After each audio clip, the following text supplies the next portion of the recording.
You're listening to Excellence Above Talent, a podcast where we have the hard conversations about the lives of men and what leads us to achieve greatness and suffer defeat. Hear from other men's journeys as well, as we all learn and grow together to become inspirations to ourselves and those around us. And now your host, Aaron Thomas.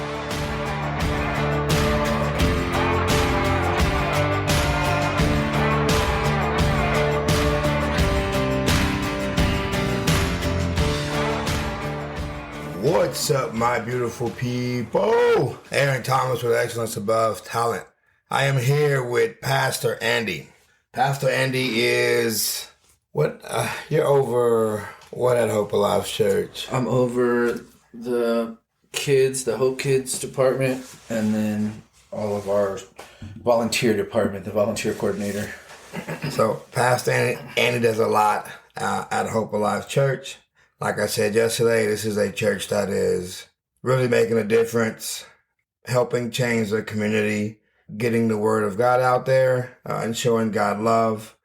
So it's a great pleasure and honor of having Pastor Andy on the podcast. He's also a runner, something that I wish, not that I wish I was, because I can be, but when I say runner, he runs like 100Ks and 50Ks. So mentally, you have to very strong to do those things. 100K is the longest you've ran? 100 miles long. 100 miles. Oh, good Lord. Not even 100K, 100 miles. So going back into our series, we have 5 topics: identity and purpose, emotions and mental health, relationships and brotherhood, fatherhood and legacy, and then masculinity and society. Identity and purpose. First question is, what does it mean to be a man today, and how has that changed over time? Oh, man. Oh, man is right. You know, I think of my grandpa first. Times were it was just different. My grandpa never spoke about really about nothing. He joked around a lot and stuff, but just really about what was going on that day, or just trying to make conversation. But, as far as, what he was feeling, hurting, even physically hurting, you just didn't hear it. You didn't, he was a carpenter. And so I know that there was bumps and bruises and your back hurts and I dropped this today or whatever, but you never heard it. And so I think that generation I don't want to say they had a hard time with it, but at the end of the day, you only know what you know. And at that time, men just worked. Yeah. Went home and they took care of the house, and then, that was their responsibility. It was their job. And as long as they were doing that, they were good men. Yeah. And I'm not disagreeing with that. My grandpa was a great man. But I think that now that now that I've gotten older and times have changed, things have become more common. There's a lot more resources that are out there to be able to figure out, some of the issues that we do have, even as far back, from childhood. So, and being able to shape the man that we can be, by using those resources, and specifically like therapy and running and exercise and stuff. Like, these men, they weren't in the gyms like that. They weren't focused on keeping their mind straight, through physical activity. It was just all business. I think we've got a different outlook, which some of that generation may not agree with, right? Like, for sure. In their eyes, we're out here just goofing off, and, like, when we should be working. Yeah. We might look soft to them. And, yeah. So I think that, it's definitely changed in that way. I'll say this: I think that, as men, as we get older, it's important, especially when you get married and you have kids, it's important to be selfish with your time. And that may be an unpopular opinion, but I think that it's true. I think it's real true. And I don't mean like me, like I'm going to take care of me, my wife can take care of the kids while I'm taking care of me. Yeah. No, I'm saying, like, as a family, you and your wife, you and your spouse, whatever, you have to be selfish and say no to some things. Yeah. You know what I mean? Because at the end of the day, it's just a job. Yeah. And I don't mean that you want to be starting from the bottom all the time, quitting jobs left and right, but at the same time, you know, your wife is your wife, whether you're broke or whether you got it all. I don't, you know, truth is you got nothing if you don't have her. Yeah. Once you've made that commitment, of course, right? So. Well, you would hope so. You would hope so. That's true. Out here now, if you're broke, a woman is not, you know, not all women, but some women are going to be like, all right, I'm not staying around. So. Well, there's the infidelity part about that too, which I think is not to say it wasn't happening. It was definitely happening. Yeah. But I think it's a lot more common today, and people treat marriage as something that is not optional, but like it's optional when you're in it. 100%. You know? Like, I'm gonna be married as long as I want. I love you until something happens, and then and then I'm out. Yeah, 100%. So you know they make divorce an option way too quickly. Yeah, and man, just. I don't think that I think that the older generation had that down. You know, they were willing to fight for it. Yeah. Stick it out. So. Heck yeah. So how can men find purpose beyond society's focus on status and wealth? And I'll tell you this was a hard question for me to answer because in my head, without status and wealth, like, who are you? But then understanding that there's purpose still beyond your status and wealth. Yeah, for sure. Yeah. I feel like I have a different perspective. There's you know, I've seen in my lifetime people, I mean, from 7th grade all the way through high school, every year somebody died, you know. 7th grade, a kid named Chris sat next to me in math class, gone. To be honest, I still don't know what happened. I just know he was gone. I mean, it just went like that, right? Yeah. And as I got older and became an adult, same thing, you know, people just die. Yeah. You know, and I think that a lot, you know, lack of exercise and things like that and the food we eat and, you know, contributes to that. But car wrecks, you know, whatever, but it can be over. Yeah. That's my point. Very quickly. I can leave your house today and be done. Yeah.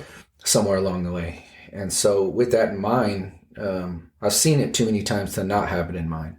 And with that, you know, I think that as far as I want to have, you know, the zeros in the bank account and, you know, that status. But at the same time, if I don't got it, I don't really care. Gotcha. I'm good. Yeah. As long as, you know, my bills are paid and the wife's happy and the kids are happy, and we get to go on vacation and do the things that we like to do, you know, we got to save for those things and make them happen. You know, we don't just have that money at ready, you know, all the time. Yeah. I'm okay with that. That's okay. I'm not going to spend my life, my time, you know, away from them. I've done that. Yeah. I'm not doing it no more. Got you. To chase something that somebody else is looking at. Like, I don't care how you see me, man. Gotcha. Like, I don't, it doesn't bother me that, you know, if you think that, he dresses in them same shoes, you know, like he's always wearing them same shorts, you know, looking like Adam Sandler. I don't care, man. Like, it doesn't bother me. Yeah. Gotcha. I want to be comfortable. Number one. Facts. I'm going to be wearing jeans. And if I can get away with sweatpants, I'm going to have them on, you know, or shorts, you know, during the summer. My shirts are all from races. You know, you get a shirt when you finish a race and I earned that shirt. I'm going to wear it. So, you know, I mean. Ask me about it. 50K. What's a 50K? How long is a 50K? So, you know, I just don't, when it comes to, you know, status and the way that folks perceive me, I just don't care, man. And that could, honestly, that could be a bad thing too, you know. Yeah. But I think for the most part, the way society looks. Well, what would make it a bad thing? Well, because I think that you can get to a point where your attitude is so, it's flawed because of it, right? Like, of course, I don't care, like, if people, you know, they say that, you know, he's got sweatpants on again. Yeah. You know, that doesn't, I don't care, man. But at the same time, I don't want to be the guy that is, you know, not respectful to the situation. Gotcha. I got you. To a degree. Yeah. I'm not going to suit and tie the thing, you know. But at the same time, you know, I'm not going to wear sweatpants to your funeral. Gotcha. I've done that once, but I had to, I was working in the middle of the day and that was the only time. It was one of my good friends that passed away. And his mom, actually, she didn't see me come in and she was in the front row and I walked up, you know, to the casket and, you know, was just sitting there talking to him for a second. And I heard her say, who came in here wearing sweatpants? And I turned around and looked at her, and she was like, oh, mijo, I'm sorry. I explained, but, I think that you can get to a point where you don't carry yourself. Got you. And it can hinder things. Got you. I mean, that makes sense. You said something. I kind of want to ask the question off topic. My bad. Do you believe in the quote, happy wife, happy life? That's a tough one. Yes. Okay. Yeah. Gotcha. I do. Actually, it's not a tough one. I do. I think that that wasn't always the case. Gotcha. When we've been married 17 years, and when we first got married, it was about making money. What can we do to stay afloat? Having fun. We were doing all the things. Right? Yeah. And as we had kids and we matured and got older, I realized that my kids, they're going to grow up and go. Yeah. I hope, right? Yeah. And I always say go far. Like, I don't mean like I don't love you. I just mean like the world's a lot bigger than Midland, Odessa. 100%. Like go and to see it is a beautiful thing. Yeah, go see it. Go have fun. Like go explore things. And so I want them to have the the confidence to be able to do that. But at the end of the day, when that happens, it's me and Steph. We have a life together. We're going to be married, after they're gone. And so pursuing that now while they're here is priority one, you know? And so aside from making sure that they're spiritually fit, what I mean? Getting them, into the house every week, getting them to church and making sure that they're in the places and doing the things that they should be doing to pursue God and his call over their life. And so, but beyond that, once they leave the house, it's us. So in the meanwhile, we're doing date nights and often, 2-3 times a month. Yeah. And as far as like getting a babysitter to get the kids out of the house, or if we can't do that, we pay somebody to come stay in the house, and we'll leave the house. We'll go get a hotel room. Yeah. And something, or we'll go to Lubbock, or if we don't have time, enough time to go to Lubbock, we'll, whatever. We're doing something though. Yeah. And just making sure that our relationship stays fresh and we're doing things, Gotcha. The reason why I asked, because you talked about selfishness, and that quote grinds my gear. What? Happy wife, happy life. Okay. Because you don't look at like if that man is not happy, or if that man's not doing what he's supposed to be doing, or if that man is struggling, the wife could never be happy. Because me personally, like the reason why your wife is happy is because the man that's in the house is also happy. If that makes sense. I think that you allow there's a thing on here about vulnerability, and I think we jump there. I think that what I've learned from my wife, I'm not by any means speaking for all women here, gotcha. But what I've learned from my wife is happy when I'm vulnerable. Gotcha. And she's able to help with my situation. Gotcha. And so if a man is going through it, whatever, work's not going right, he hates his job, whatever the case is, right? Which these are all things that happen, right? For sure. So if a man is going through it and he's keeping that from her in his mind to try to protect her, right? Like, I don't want to stress her out with this stuff. Then yeah, absolutely. There's going to be an attitude shift on his part, which is going to reflect on her part. Gotcha. But I believe wholeheartedly that if the man would drop the pride. Yeah. And be transparent, be vulnerable with his wife, and say, "Listen, we're broke right now." Yeah, and honestly, I don't know. I can't at this point. I can't see the way out. I know that there is one, but I can't see it yet. And just let all your, let the feelings out. Yeah, like, how do you feel about the situation? Why is it bothering you? Yeah, and allow her to. Number one, she's happy because you trusted her enough to be able to vent to her. Gotcha. And then secondly. You're giving her an opportunity to jump in on the solution, because she might have some good ideas. Yeah. You know what I'm saying? Like there might be some things that she can do to get you out of a hole. The hole that you think you're in alone. Correct. Yeah. Yeah. Right. Yeah. But it's just a thought because you're not there by yourself. You're not. You know what I mean? We have a partner, and that's what that that's what she's, I'm not saying that's what she's there for, but that's one of the reasons why she's there is to help. You know what I mean? You don't have a money problem. Y'all have a money problem. 100%. So, or whatever the issue may be. But yeah, I think that the wife can be happy even through struggle. Got you. If you would open and just be transparent and allow her to be a part of the solution.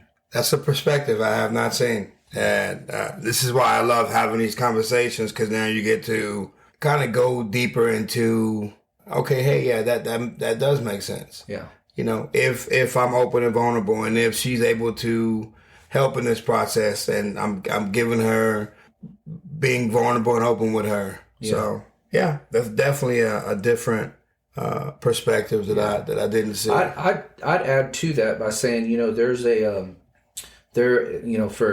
for a believing man, there's a trust that has to be there. Not necessarily, but obviously with you and your wife, but there's a trust that has to be there, where, with God, like I've been here before. Yeah. Right. Like I've been broke before. Sure. Yeah. The car's broke before. Yeah. We've been behind on payments before. All of these things. I've been sick before. My body's been hurt before. And God has always provided, right? Always. Yeah. He's never failed. Yeah. Never let you down. And so with that knowledge, I believe that it's our, not that they shouldn't, the wife shouldn't believe it on her own, but part of our responsibility is to reinforce these things, right? Lead in this manner. Mm-hmm. And so the response should be, we're broke. I don't know what we're going to do. We're going to get kicked out this house. No, the response is, listen, we're broke. We're behind on this payment. We got this one coming up. I honestly can't see the way, but listen, I trust in the God that we serve. Yeah. Is that a first response for a lot of people? Probably not. Yeah, right? But, it comes around at some point or another. Yeah. And if you would just take the time to look back and just say, hey, I've made it through worse. Yeah. And God has seen me through. And God has seen me through. Yeah. And so it's my responsibility to make sure that my wife knows that. Yeah. And, that I'm not trusting that God is going to take care of us, but we are trusting that God is going to take care of us. And so it's a team effort. Yeah. Why do you think it's, again, we're going off the path. Why do you think it's hard for people to, when they're going through the tough times, remember how God has taken them through so many other things that are maybe even tougher than what they're going through, but they just can't see it now? Yeah, I think that that's just humanity, man. Yeah. I honestly think that our feelings, they just override fear.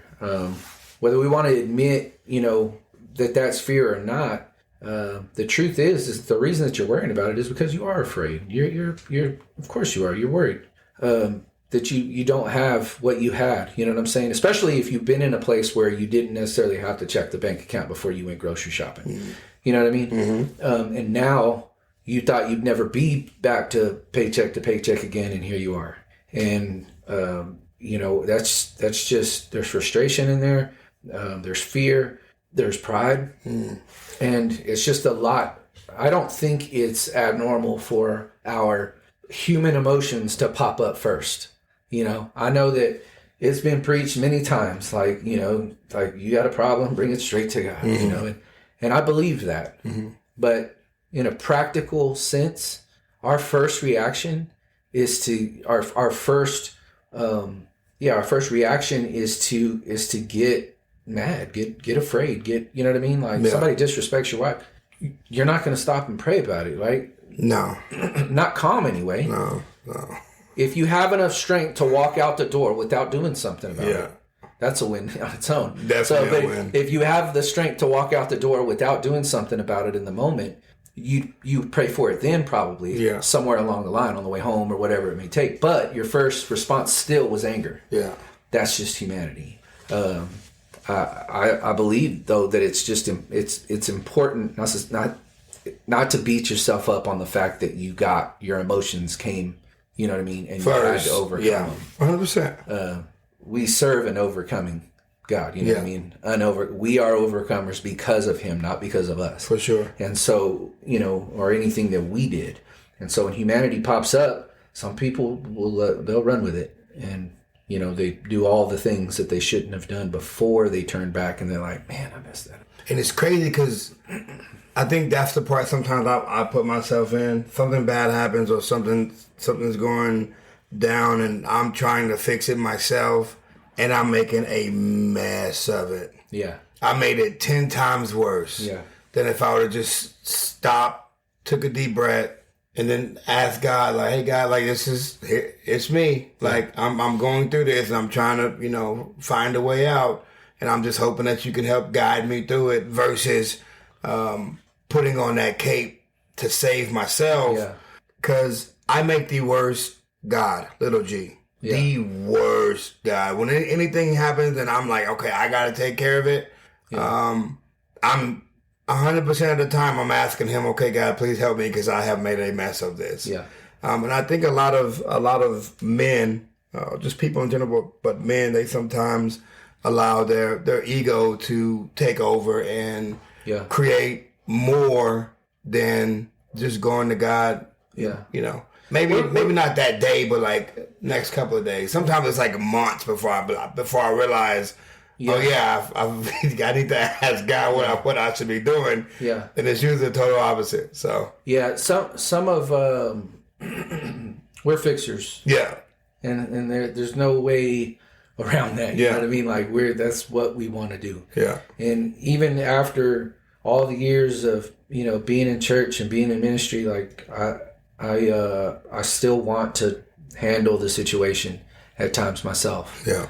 And I know better. Yeah. I know good and well that I'm not capable at times, but still yet I try to give it a go. Yeah. I think that we do have a responsibility to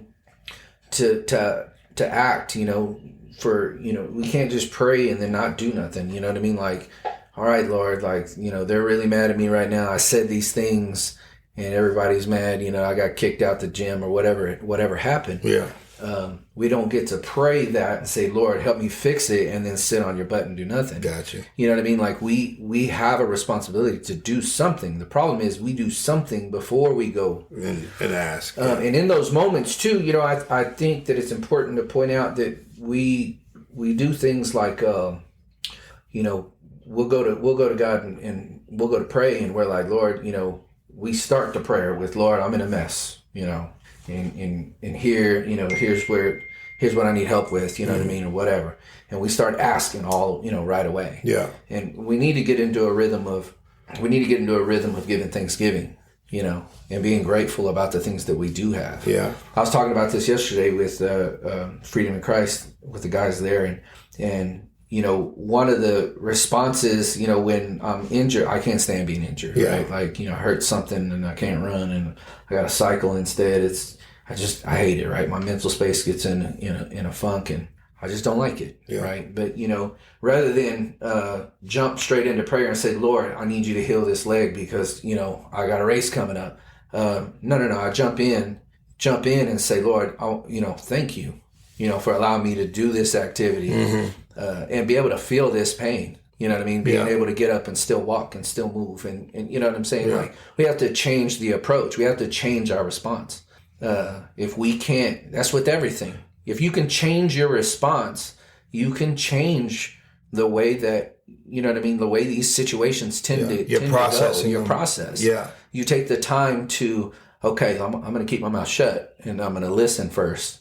I had that problem for a long time, man. Yeah. I'd set it off before I thought about even what I was saying, And then the next day I had to go back and apologize and fix and, you know what I'm saying, do all these things. Well, you be setting it off, and while you're setting off, you realize like halfway through, damn, I'm going to have to apologize. I just ain't going to do it today because my ego ain't going to let me, but I'm definitely going to have to, apologize to certain people, and you finish what you got to say, and then you leave, and then you have to come back. Yeah. I think now that you're talking, God has a way of slowing us down. Yeah. A lot of times, instead of slowing down when he puts us through these tests, or sometimes we put ourselves through these own tests, we try to speed up. And by saying, thank you, God, I thank you for being here, and thank you for still allowing me to do something to keep my mind busy. Yeah. I think that is such an important aspect and piece that we sometimes try to fly over because this is a fast-paced world and slowing down could be a sign of weakness.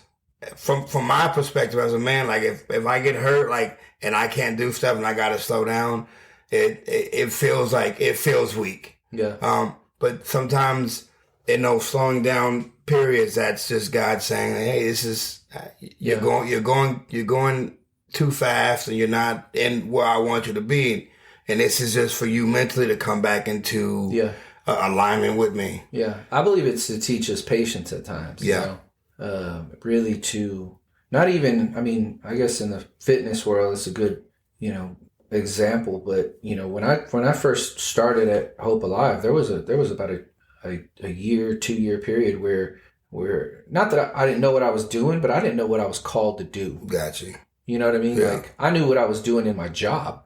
I've always been pretty decent with organization and structure and things like that. That's just the way my brain operates. But I didn't know what I was truly called to do. Am I supposed to be this great preacher like Pastor Cliff or Pastor Brandon?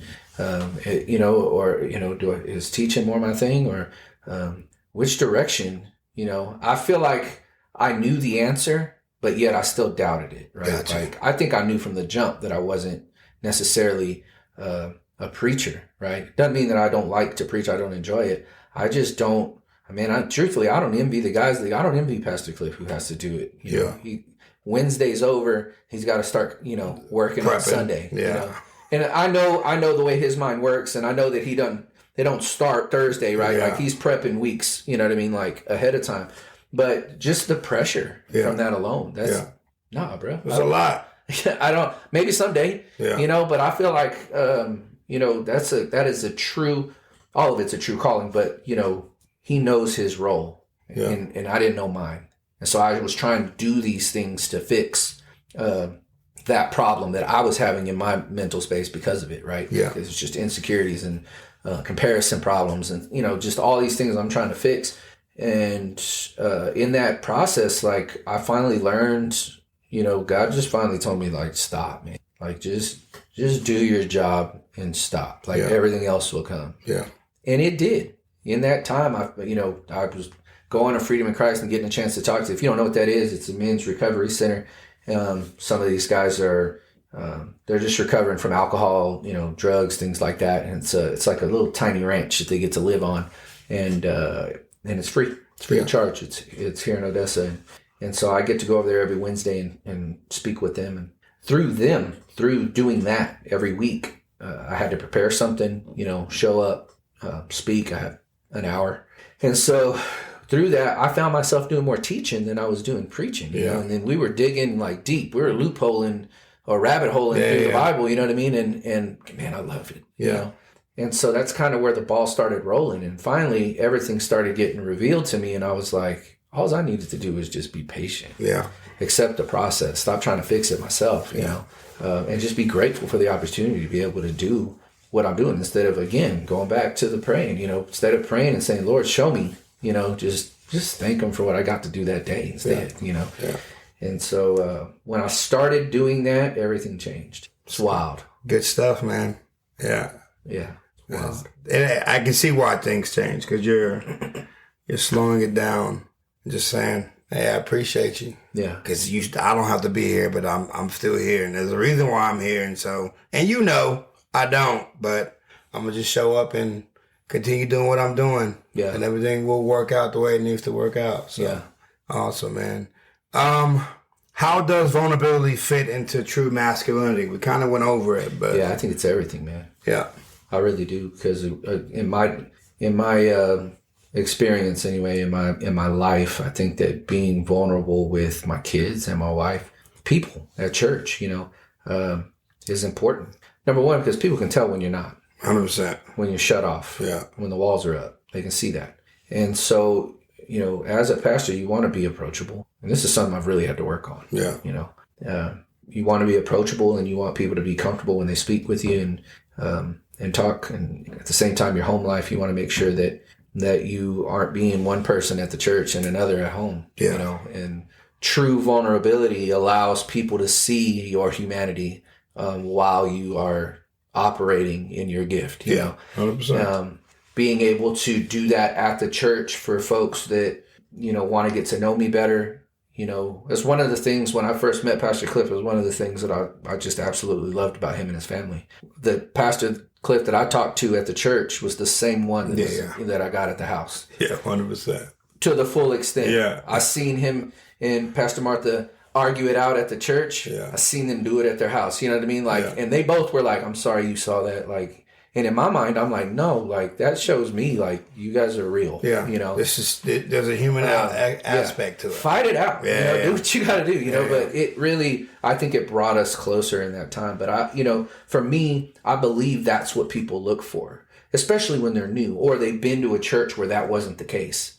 You know, and so when they come in, the only way that they're going to hear the gospel is by trusting who's saying it. Yeah.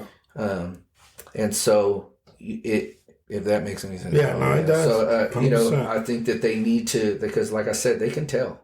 And so being able to properly communicate that with folks, they need to know that you're a real person. You have the same problems they do. You know what I mean? You got feelings and emotions. You got feelings and emotions. You have bad days. You know what I mean? Like everything happens. And at the same time, I always say somebody's always watching, you know, specifically talking about your kids. So my girls are always watching what I'm doing. So if they see me, you know, being thee, thy, and thou in conversations with people in my prayer life, you know, I'm praying a certain way on stage, but I don't, you know, do that at home. Yeah.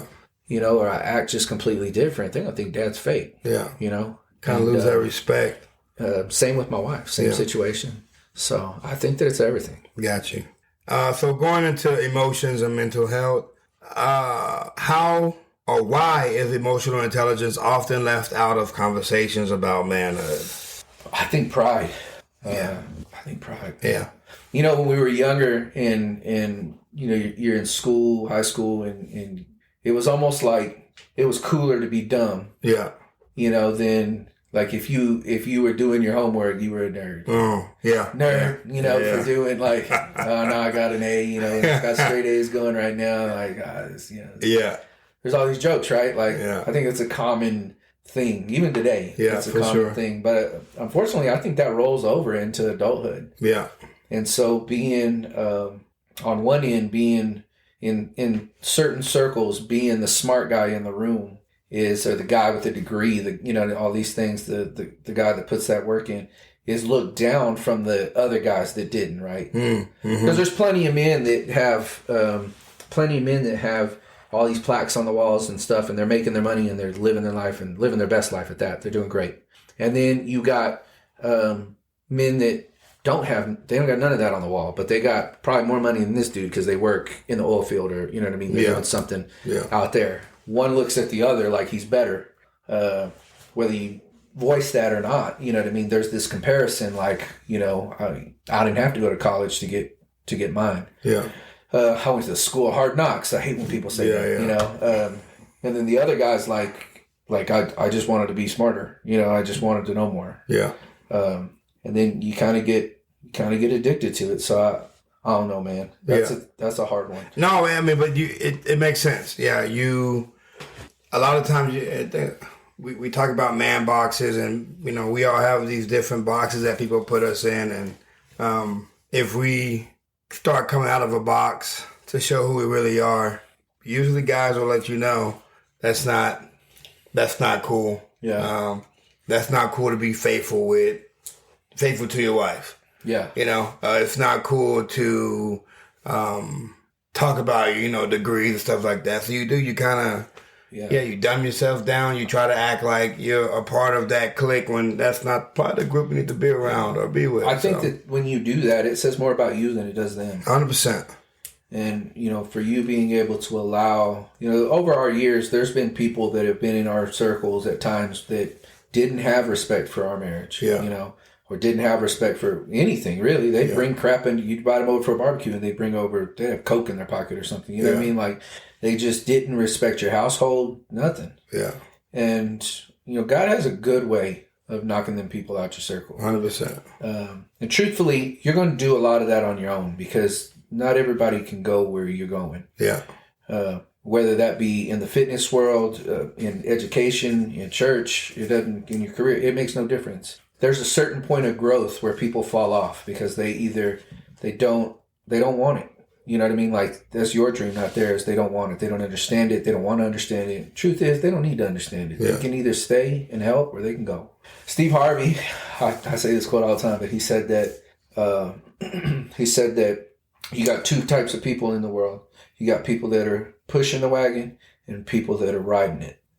We don't have time for people that are riding it. Yeah. You know, you're either helping pushing this thing. We're either pushing each other. We're either building each other up. Yeah. I can either count on you to be my accountability partner or a accountability partner. If you don't check any of those boxes, then there's no place for you in my circle. 100%. And there shouldn't be a place for me if I'm not doing that for you. Yeah. You know what I mean? Yeah. The world is hard enough trying to do it by yourself. Yeah. We need strong people, you know, in our circles to say, hey, to be honest, and say, hey, you screwed that up, man. Yeah.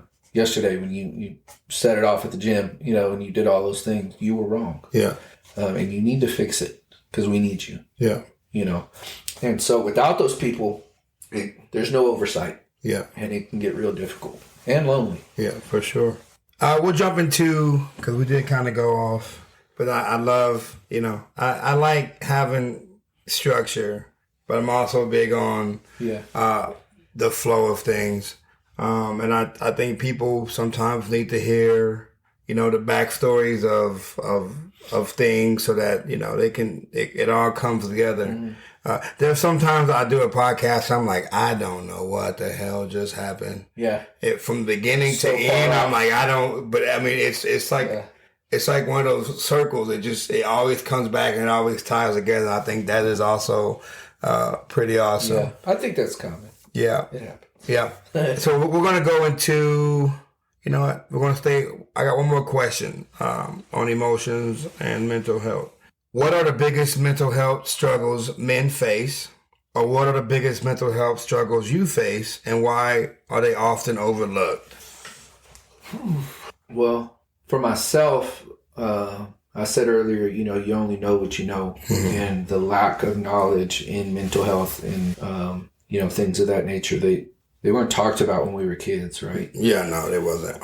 And so growing up, becoming a man in this era where therapy and mental health is, you know what I mean? There's resources for it. It's important. And we're realizing how important it is. You know, it's not as simple as, oh, that resource is there now, I'm going to go. Yeah. Now we have to change our mind about it first because, you know, being this tough guy, all business, that's the men that we saw. Yeah. That was the example that we had. And so we have to change that definition in our own mind first and then take the step to get in there and you know, and do it and learn it. Some of the struggles that through that, well, I'd say that was a struggle on its own, was making the adjustment in my mind to be able to get into therapy and start talking to somebody about some of these. I think that one of the biggest struggles is dealing with the things that either happen to you or happen because of you. Yeah. When you were a kid, maybe it didn't happen because of you, but all your life you felt like it did. Gotcha. You know? Divorces, things like that. You know what I'm saying? Like there's dealing with that stuff, especially the hard topics. You know that you don't even want to talk to a therapist about. You don't want to bring up. Those are your secret topics, you know. Mm-hmm. Those are the toughest, I think. For me, you know, up until probably 8, 9 or so, I was in the house. I was in the house the whole time, but you know, I eventually started leaving on weekends to go stay with, you know, family members because my parents fought so bad. Yeah. To the point where I remember as a kid getting, you know, we slept in a women's shelter at one point. I remember leaving the house like late. I don't know what time it was. I just know it was late. I was already asleep. I got woke up, put in the car. You know, there was just all these issues that my parents had that truthfully I forgot it. I didn't forget, but I think I just shut out. Yeah. For so long. But because of that, seeing the way that, my dad was with my mom, and then the way that he was with us, I grew up knowing that that's not what a man is supposed to be, right? Yeah. And my dad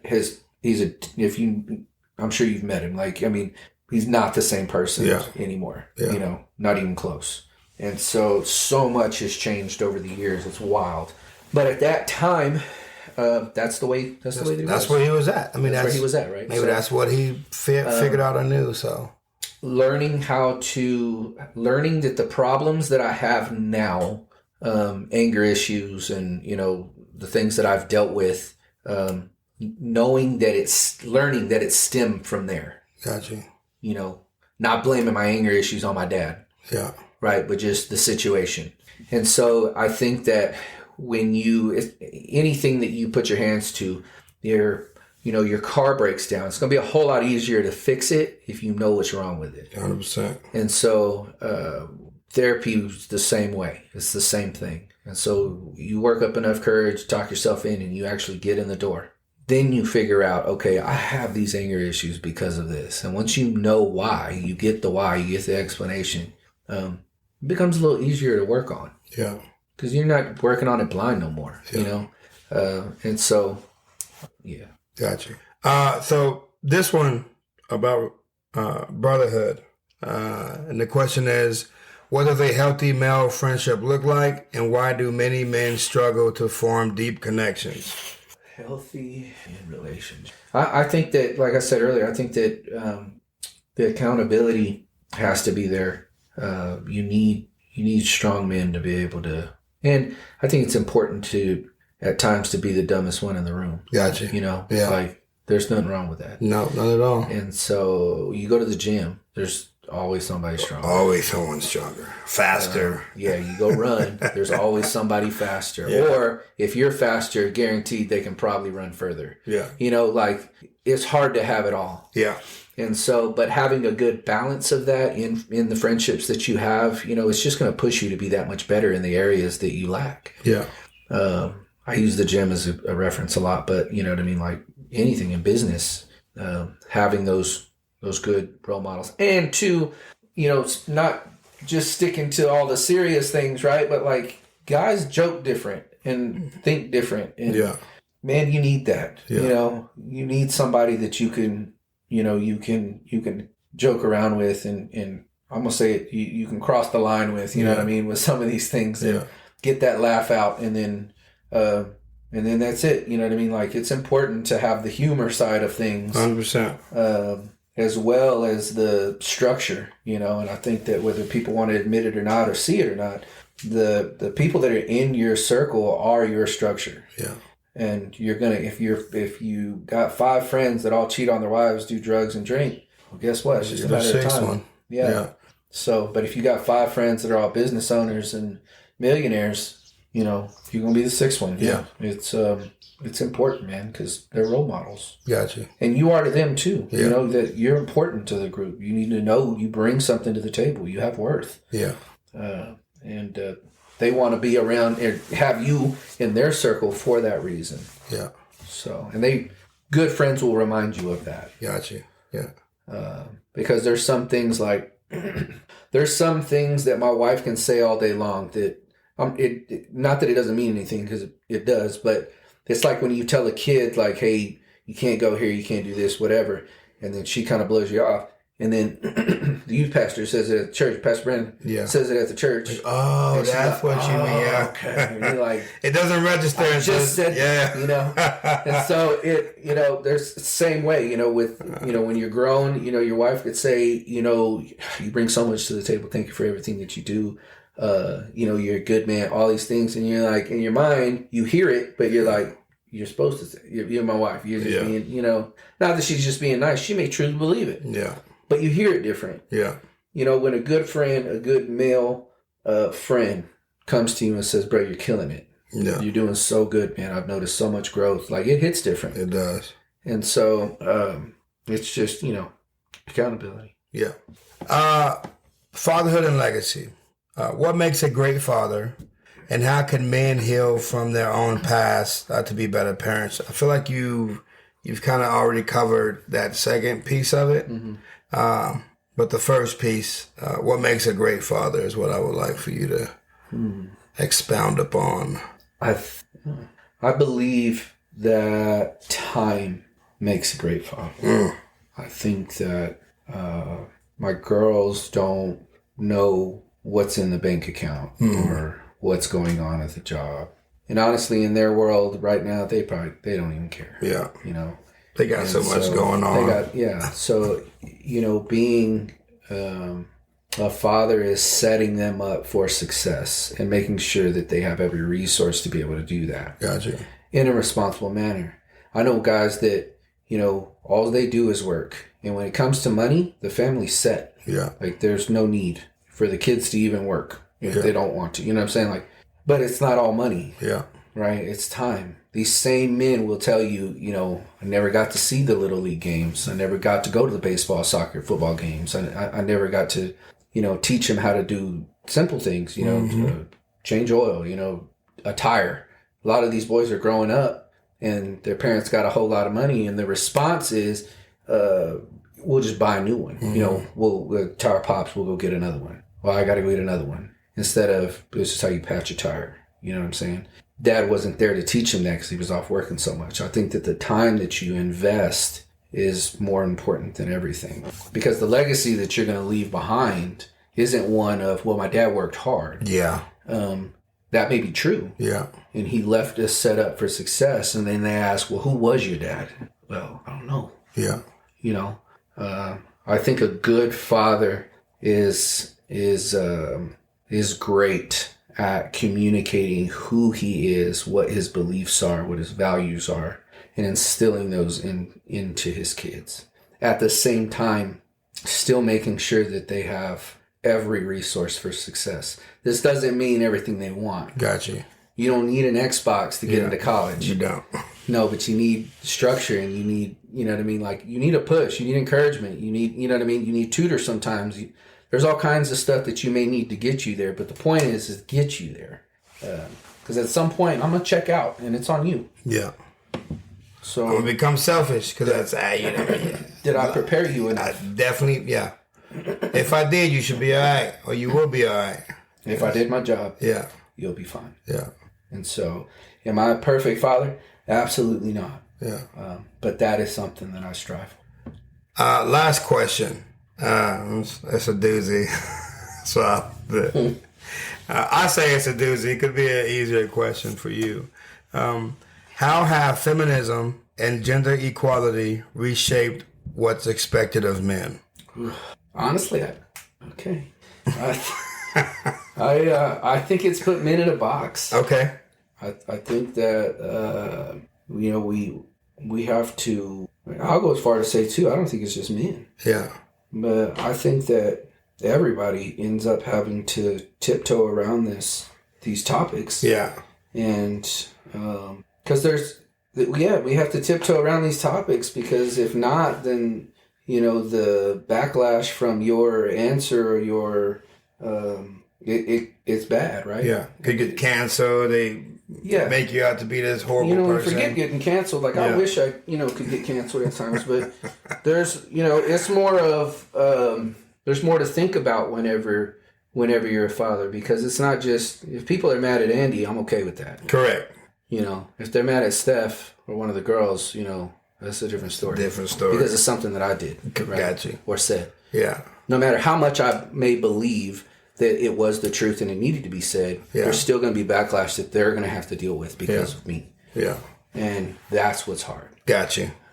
If I was a single man, no kids, and somebody asked, and we got into it, you know what? Let me back up. Truthfully, if you ask, I'm going to give you the answer. Gotcha. Whether you like it or not. Yeah. And you might get mad. Yeah. That's just the way it is. But you asked, so that you can't get mad at me. Like, I wasn't giving unsolicited opinions. You opened that door. This is what happened because of you. Yeah. So I don't, I'm going to give it to you. I'm going to give it to you straight. But I think that society has shifted and changed to where we either have to be on board and in agreement with whatever the agenda is, or we hate them. Yeah. And I'm going to take it a step further. I think that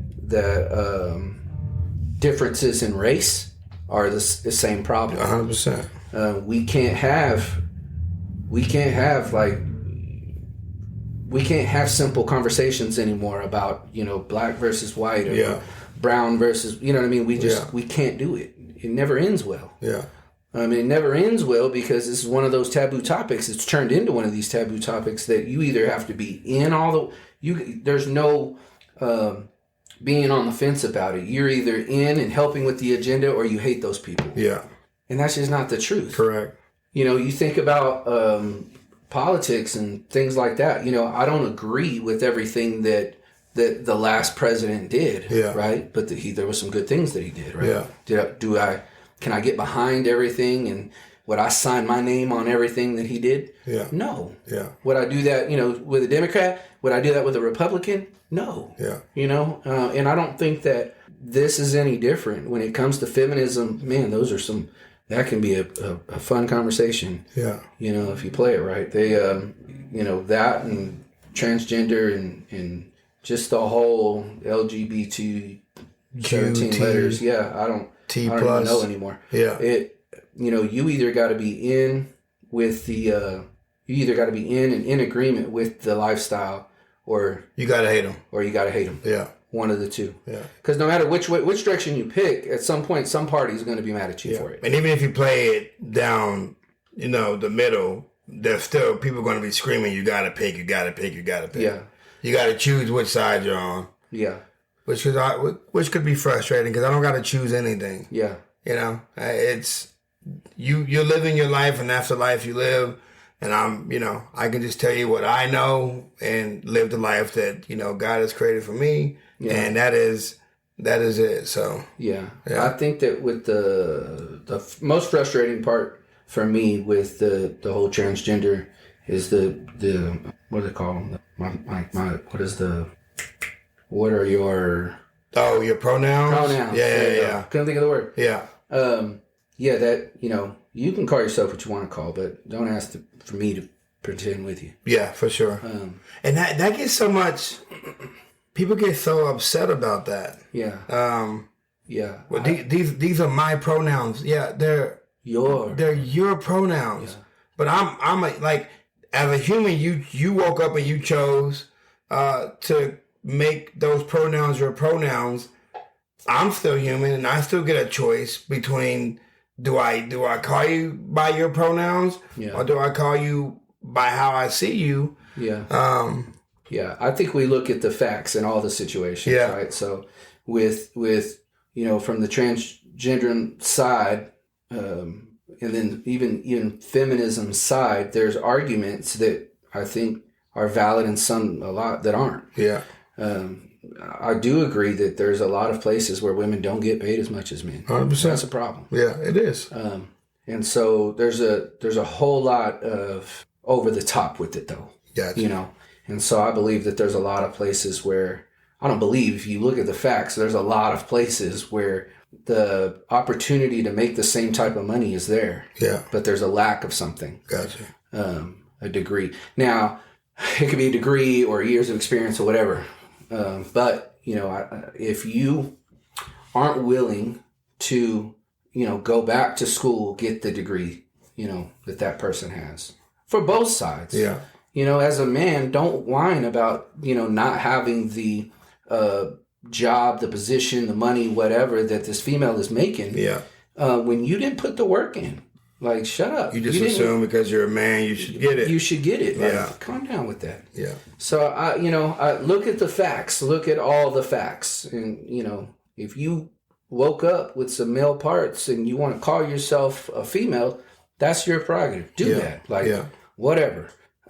Just don't expect me to join in with you. Yeah. You know, I think that expectation is where the problem comes in. 100%.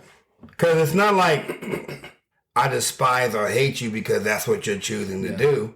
It's just like you can't force me to see something when I see it one way, when I see it a whole totally different way. Yeah. So, yeah. No, it's a conversation that people are afraid to have, but it's a conversation that needs to be had because it's getting thrown into every movie, every book, they're redoing movies, every TV show. Yeah. Like, where the women are powerful. There's some form of like a gay relationship. There's a transgender something that's happening. Check all the boxes. You got to check all the boxes because this is a new normal. Yeah. And it's like you're forcing something on people maybe that don't care about what you do and how you live your life, because no one cares about what I do and how I live my life. Yeah. But I'm not making anybody say I'm the black prince of a country in Africa and that's how you have to address me as. Yeah. Then if you don't address me as my pronouns is King Caramel, then there's going to be issues. You know what I mean? That's what it sounds like. Yeah. I woke up one day and was like, I'm a king from Africa, and then I'm going to now force everyone to call me, Yeah. You got to call me this. You got to call me this. Or if you don't, then I'm going to get very upset and make a ruckus about it. And I get it, but I don't get it because forcing someone to I guess make them see what you see it's not really going to work. Or doesn't work. It comes down to they spent so many years, hiding what they felt. 100%. And I think that's valid, right? Yeah. Like they have felt a certain way for a long time. Yeah. They didn't know how to tell their parents, friends, things like that. They didn't know how to come out. Yeah. And when they did, they may have caught some serious backlash for it, like disowned. Like there's a lot of really bad situations, right? For sure. And so now that they're out, they want to be heard. They want everybody to know about it. And then you're going to respect my decision to be called this, that, or the other. But like you said, I was just about to say that, man. Nobody cares what I'm doing in life. Nobody cares, business-wise, fitness-wise at the church. Like, nobody cares, man. Truthfully, that's just the way the world is. Because they're too busy trying to, survive and thrive. Trying to make it. Yeah, they're trying to make it. I don't say they don't care, like, in a bad way. Yeah, for sure. They're not paying attention to you like that. Like, get over yourself. Yeah. That's what's frustrating for me. I just, I don't get it. Yeah. We were at a party and years back, man. We were at a party and there was a guy and his boyfriend there, and boyfriend's talking to somebody. A lady, and the other, boyfriend comes up. He says, "This is my boyfriend," and then she was like, "Cool. I don't. This is my husband. Like, I don't care." Like, it's it's this need to make it known. Yeah. And then fall into all the categories and check all my buttons so that I can feel validated. Yeah. When you're already validated, I think that's the main point that I want all people to know, regardless of what you choose to be or not be, you're already validated. You're already enough. Yeah. You don't have to come in guns blazing trying to push this agenda of like, this is what it's going to be, because it seems like there's less credibility because you don't feel good about yourself. That's why you're trying to force people to say these things or to do these things to make you feel good, when at the end of the day, even if they do it, you're still not going to feel good because you're not going to be validated. Yeah. You're not going to feel worthy. And so I think it's just going back to why they've as a person, right? Like why they feel the way that they feel. 100%. And being able to begin to start working through that problem. Yeah. The problem isn't people's reactions towards you. The problem is your reaction to them. Yeah. People disagree with me all the time on, this, that, or the other, my style and, running or my approach and training and, things, the way that I study or going to school or, you know what I mean? Like there's naysayers no matter what you do. For sure. And so we don't need to react to the way that our responses mean everything, man. Yeah. We don't need to react to the way that people react to us. Yeah. Like that's what sets us apart. That's why we're different. Yeah. And there's beauty in that. There is. There's beauty in being different and being set apart. And, no, this we went a lot deeper than any other conversation that I've had so far. So, I thought that was interesting. Not because people are afraid to have the conversation, but because they took a different spin on it. Mm-hmm. He said, my spin was you have to be adaptable. That how to reshape men. You have to be adaptable. Yeah. And I think that's one thing that, men can do out of to me, pretty good. Yeah. Is being able to adapt and try to figure, things out, because we are fixers. And so if something doesn't work, we're going to try to, we're not just going to keep hammering the nail in this problem. If it's not working, we'll pivot and we'll try to figure something else out. Yeah. So, so if anyone hasn't told you today they love you, let me be the first to say, I love you. You're awesome. You're amazing. You deserve the best that this world has to offer. Do not give up. Do not quit. The world does not get easier, but you will get stronger. Y'all have a blessed day. Bye-bye. Thank you for listening. Be sure to subscribe to the podcast so you never miss an episode. And for daily, motivational, and up-to-date content, follow us on Facebook and Instagram at Excellence Above Talent. And remember, keep moving forward, never give up, and you are never alone in this battle. We'll see you next time.